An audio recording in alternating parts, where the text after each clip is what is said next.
الحمد لله وكفى والسلام على عباده الذين اصطفى أما بعد فأعوذ بالله من الشيطان الرجيم بسم الله الرحمن الرحيم قال رسول الله صلى الله عليه وسلم لا تكذبوا علي فإنه من كذب علي فليلج النار۔ معزز سامعین، کل ہم نے آپ کے سامنے ماہ رجب کے حوالے سے گفتگو کی تھی کہ اس کے اندر کچھ بدعات ہوتی ہیں جو سادہ عوام نہیں جانتی، جس کی وجہ سے وہ کام کر گزرتے ہیں کیونکہ وہ اچھے کام محسوس ہوتے ہیں، ان کے اندر بظاہر پتہ نہیں چلتا کہ یہ صحیح ہے یا غلط، کیونکہ علماء ہی جانتے ہیں کہ ضعیف ہے، من گھڑت ہے، موضوع ہیں، بنی بنائی حدیثیں ہیں یا اصل ہیں، تو یقیناً اس کی آگاہی ضروری ہے۔ تو عزیز ساتھیو، آج ہم آپ کے سامنے جو دوسری بات ذکر کرنے والے وہ یہ ہے کہ کچھ مخصوص روزے رکھے جاتے ہیں ماہ رجب کے اندر، اور ان روزوں کی فضیلت بھی بیان کی جاتی ہے اور حدیثیں بھی کچھ بیان کی جاتی ہیں۔ وہ حدیثیں کون سی ہیں، میں پہلے ان کا تذکرہ کرتا ہوں آپ کے سامنے۔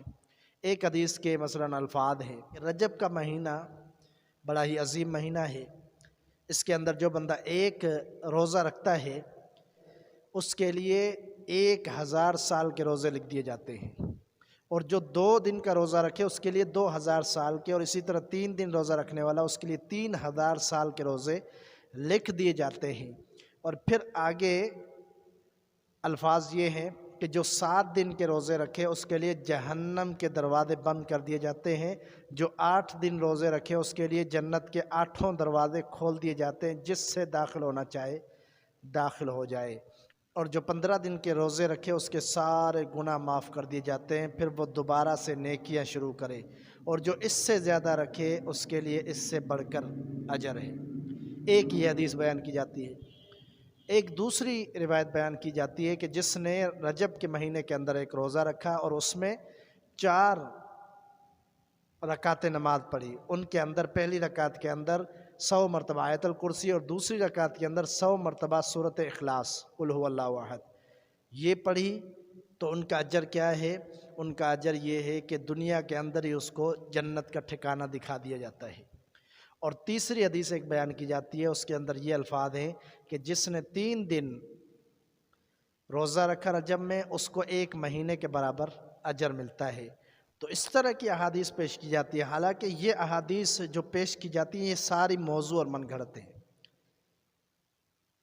امام ابن الجوزی رحمہ اللہ نے ان کو موضوعات کے اندر ذکر کیا ہے، جو ان کی الموضوعات کتاب ہے اس کے اندر من گھڑت روایات جو جمع کی انہوں نے، اس کے اندر ان کو ذکر کیا ہے۔ اور صرف امام ابن الجوزی رحمہ اللہ نے نہیں، بلکہ ان کی تائید میں جو پہلی روایت میں نے پیش کی اس کی تائید کرتے ہوئے حافظ ابن حجر رحمہ اللہ،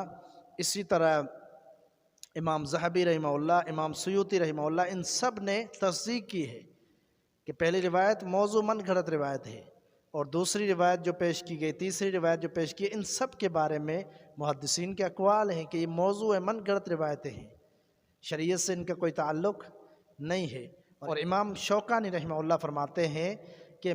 جو بھی رجب کے مہینے کے بارے میں فضیلت کے حوالے سے بیان کی جاتی ہے، فرماتے ہیں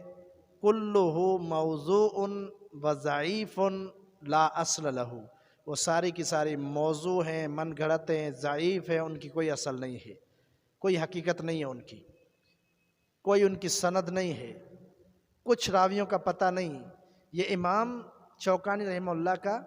اس پر تبصرہ ہے۔ اور اسی طرح حافظ ابن حجر رحمہ اللہ بھی یہی فرماتے ہیں کہ ماہ رجب کے بارے میں مخصوص ایام میں روزے رکھنا، ان کی فضیلت بیان کرنا، مخصوص رات کا قیام اللیل کرنا، الگ سے کوئی بھی صحیح حدیث ایسی موجود نہیں جس کے اندر ماہ رجب کے روزوں کی فضیلت ہو یا قیام اللیل کی فضیلت ہو، اس طرح کی کوئی حدیث نہیں، یہ حافظ ابن حجر رحمہ اللہ فرماتے ہیں۔ اسی طرح آپ اگر غور کریں اور محدثین کے اقوال کو پڑھیں تو آپ کے سامنے حقیقت واضح ہو جائے گی کہ یہ جو ماہ رجب کے اندر جو مخصوص دن بنائے ہوئے، مخصوص راتیں بنائے ہوئے، ان میں عبادتیں کی جاتی ہیں، روزے رکھے جاتے ہیں، ان کی کوئی دلیل نہیں ہے، کوئی صحیح حدیث نہیں ہے، بلکہ موضوع روایات ہیں ساری جو من گھڑت ہیں۔ اور پہلے بھی حدیث میں بیان کر چکا ہوں پچھلے درس میں،